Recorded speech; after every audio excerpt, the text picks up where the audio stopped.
ஆண்டவர் உங்களோடு இருப்பாராக.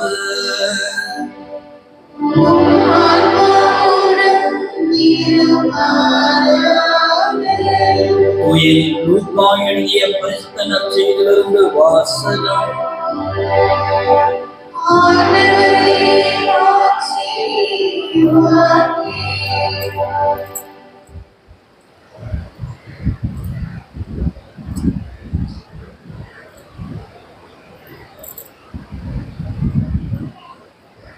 லூக்கா நற்செய்தி அதிகாரம் 24 இறைவசனங்கள் 46 முதல் 53 முடியும்.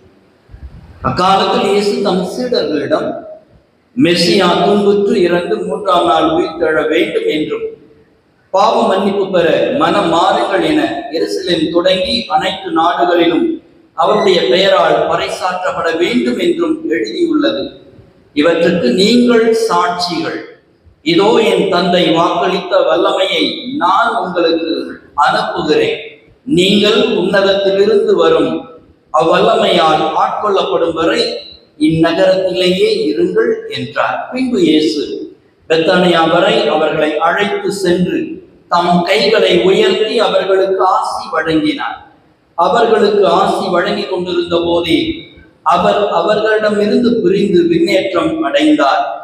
அவர்கள் அவரை வணங்கிவிட்டு பெரும் மகிழ்ச்சியோடு எருசலேம் திரும்பி சென்றார்கள்.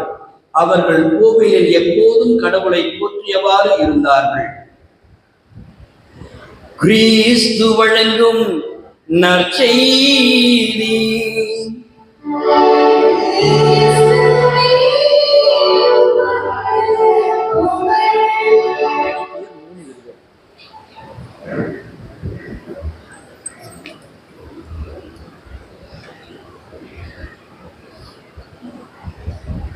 இயேசுவில் பிரியமான அன்புக்குரிய சகோதர சகோதரிகளே, உங்கள் அனைவருக்கும் ஆண்டவரின் விண்ணேற்ற பெருவிழாவின் நல்வாழ்த்துக்களை மகிழ்ச்சியுடன் தெரிவித்துக் கொள்கிறேன். இன்றைக்கு நாம் எல்லோரும் மகிழ்ந்திருக்கக்கூடிய ஒரு விழா. ஏனென்றால் பிலிப்பியர் 3:20 சொல்வது போல, நம் எல்லோருக்கும் விண்ணகமே தாய்நாடு. அந்த தாய் நாட்டை நோக்கிய பயணத்தில் நாம் ஒவ்வொருவரும் வாழ்கின்றோம். அத்தகைய விண்ணக வாழ்விற்கான வழியையும் அழைத்து செல்லும் உரிமையும் ஆண்டவர் இயேசு நமக்கு இந்த விண்ணேற்ற பெருவிழாவின் வழியாக பெற்று தந்திருக்கிறார். எனவே மகிழ்ந்திருப்போம். அந்த தாய் நாட்டின் பயணத்திலே நாமும் இயேசுவோடு இணைந்து பயணிக்க ஒவ்வொருவருக்கும் நல்வாழ்த்துக்களை தெரிவித்துக் கொள்கிறேன்.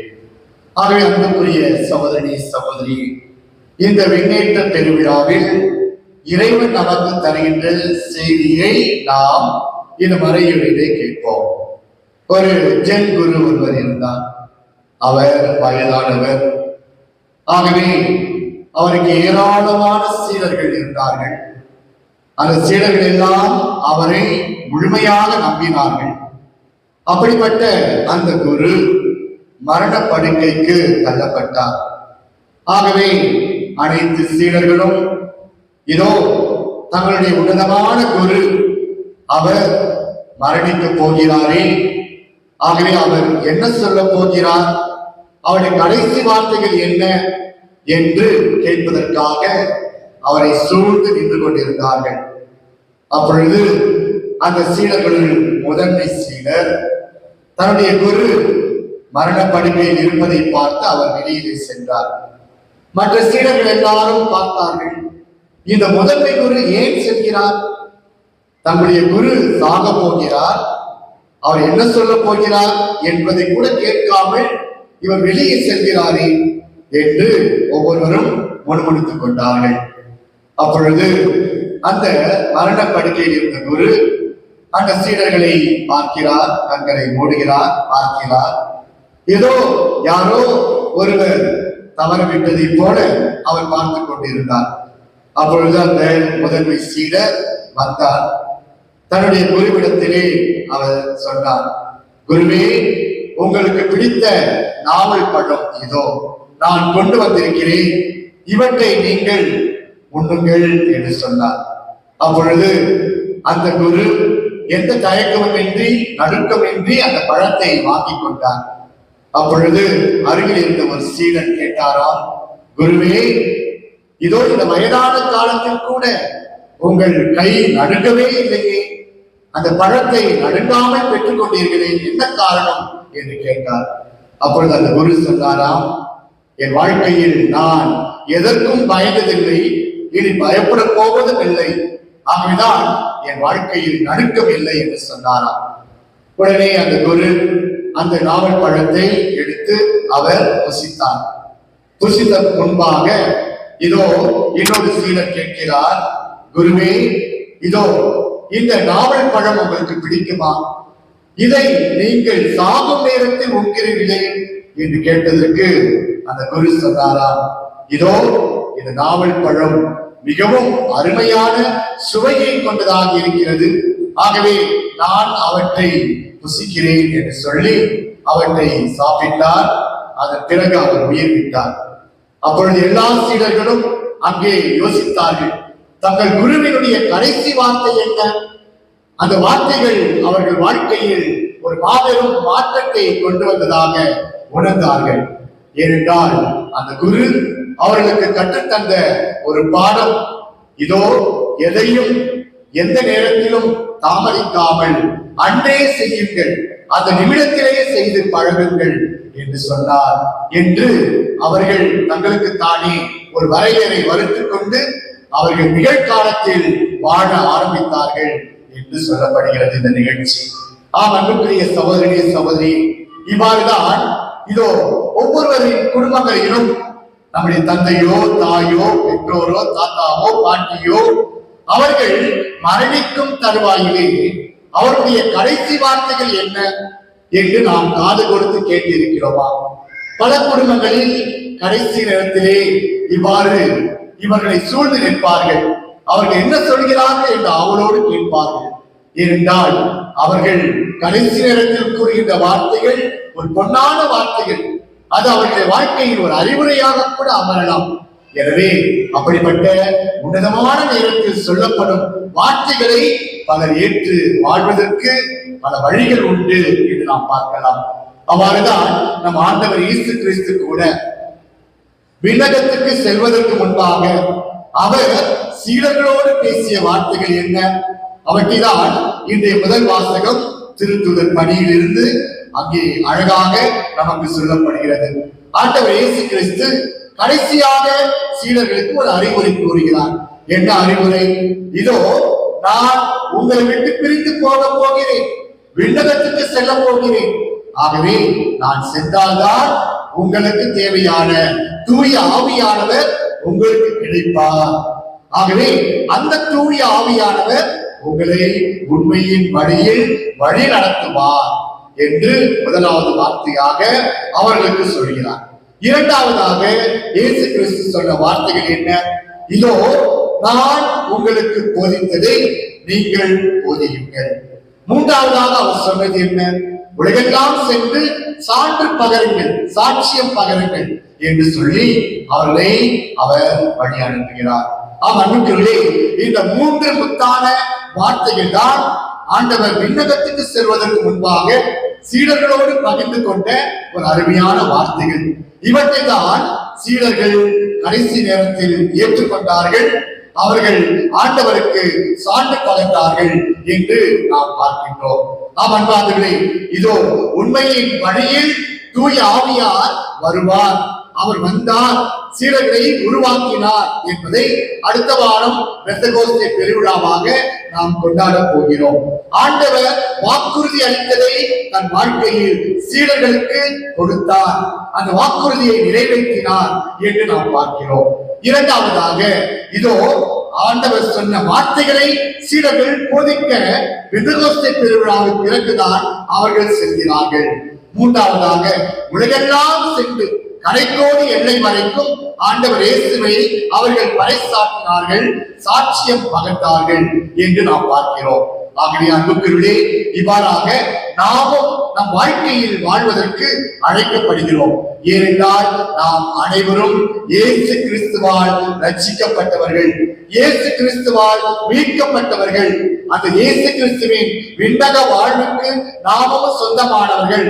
அந்த தாய் திரு நாட்டை நாமும் அடைவதற்கு விண்ணக பயணிகளாய் பயணிக்கின்ற பயணிகள் என்பதை நம் வாழ்க்கையில் மறந்துவிடக் கூடாது. ஆகவே நாம் ஒவ்வொருவரும் மாபெரும் சாட்சிகள் என்பதை இந்த நாள் நமக்கு பறைசாற்றுகிறது.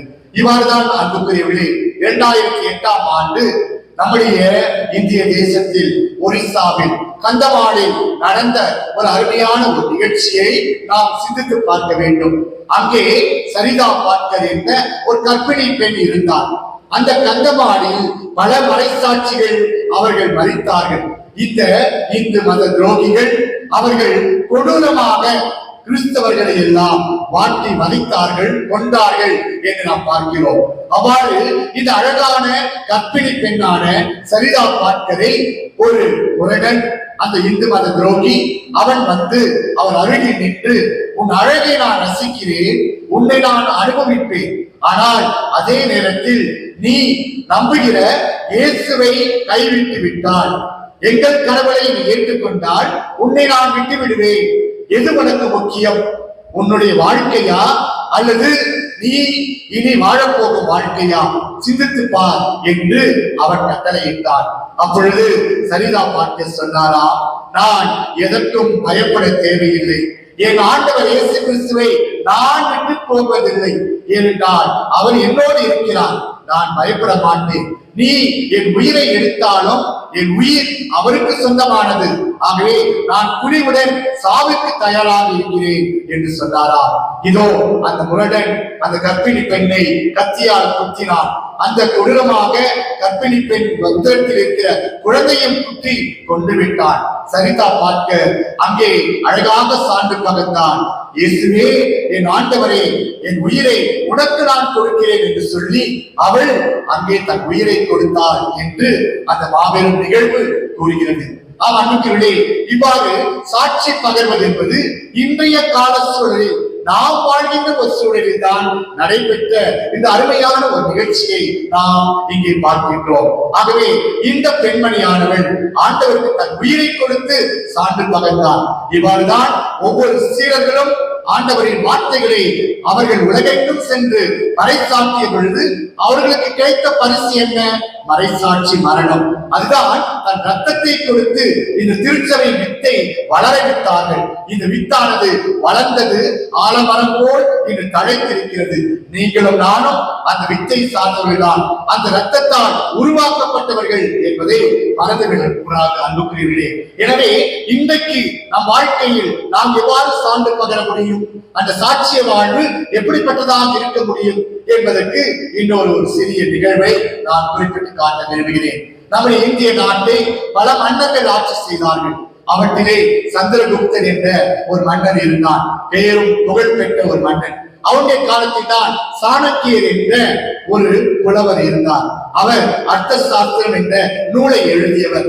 இவ்வாறு சாணக்கியர் அந்த மன்னரின் அமைச்சரவையிலே அமைச்சராக இருந்த பொழுது அவர் எழுந்து சொன்னாராம், மன்னரே, இதோ நம்முடைய நாட்டில் உங்களுடைய ராஜ்யத்தில் ஏராளமான ஏழைகள் இருக்கிறார்கள்.